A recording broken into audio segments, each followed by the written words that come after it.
Okay, I'm going to take a look at Hobbs and Shaw because I don't think this one's necessarily appropriate for Laney, but I've followed the Fast and Furious franchise since the beginning, so I'm interested to see how they're going to work this with these two spin-off characters who are both fairly big names and big draws on their own, obviously, and how this is going to work into the Fast and Furious universe.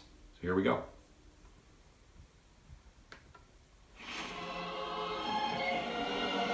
I'm dealing with the future of the planet. Unnecessary shock to the system. Good villain. I am human evolutionary change. Bulletproof. Superhuman. Who the hell are you? Bad guy.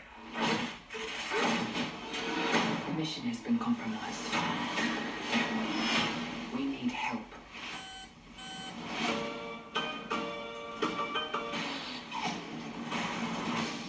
Our target's name is Brixton. He's a ghost. Of course, the juxtaposition between The Rock and Jason Statham's characters, the odd couple thing that we're setting up here.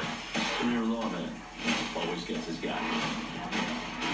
We're gonna need to operate outside the system. Deckard Shaw. I'm what you might call a champagne problem. Rogue former MI6 agent. Doesn't play well with others. If we stand a chance against Brixton, you guys have to work together. No way. This guy's a real ass.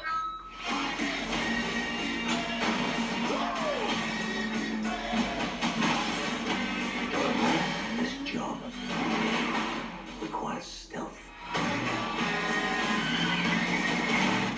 This is something like the buddy cop movies that were popular in the late 80s. Which, for the record, will be my fourth time. Because I'm really good at it. You have no idea what we're dealing with. Definitely a quality actor for your bad guy in Idris Elba. Hobbs and Shaw. You're at war. You've got one. Remember me? On my three. Sure. 1, 2, 3. Nice.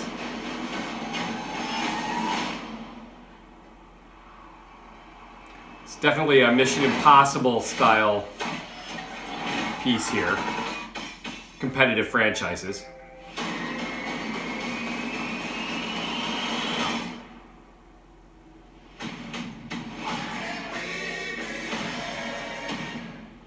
Three shocks will kill a man. There we are. The bad guy's speech. You had to have your big mouth, didn't you, huh? Yeah, I thought it was a cool thing to say at the moment. Okay, so we're obviously very, very far removed at this point from The Fast and the Furious, which was a movie based on a magazine article about street racing on the West Coast. We moved past that a long time ago in the Fast and Furious franchise. Now we're dealing with two characters who came into that series and we're grouping them together, and both have a pretty good fan base on their own. I followed Jason Statham since the beginning. I've always enjoyed his movies, whether you want to call them a guilty or pleasure or not. They're very, I find them a lot of fun. The Transporter was sort of like a poor man's version of James Bond. It actually became more fun and more like James Bond over a certain time period when Pierce Brosnan was playing James Bond, for me anyway. The Rock, of course, I followed his dad, Rocky Johnson, because I was into wrestling as a kid, and not so much when he was a wrestler. But I've liked him very recently, especially like in the Jumanji movie. The kids love that, and I really like that, and I thought, he showed a lot of fun things there. Idris Elba as the bad guy, and of course we're in the know on the bad guy here. They're commenting on the fact that it's the bad guy speech.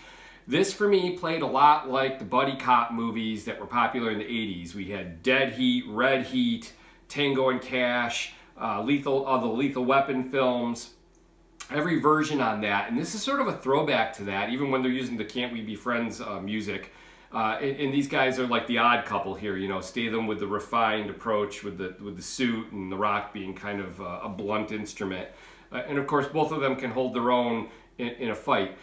we're obviously not here for the story. There's not a lot of story being shown in this. We're here for the special effects and the stunts and the fights and the chase scenes.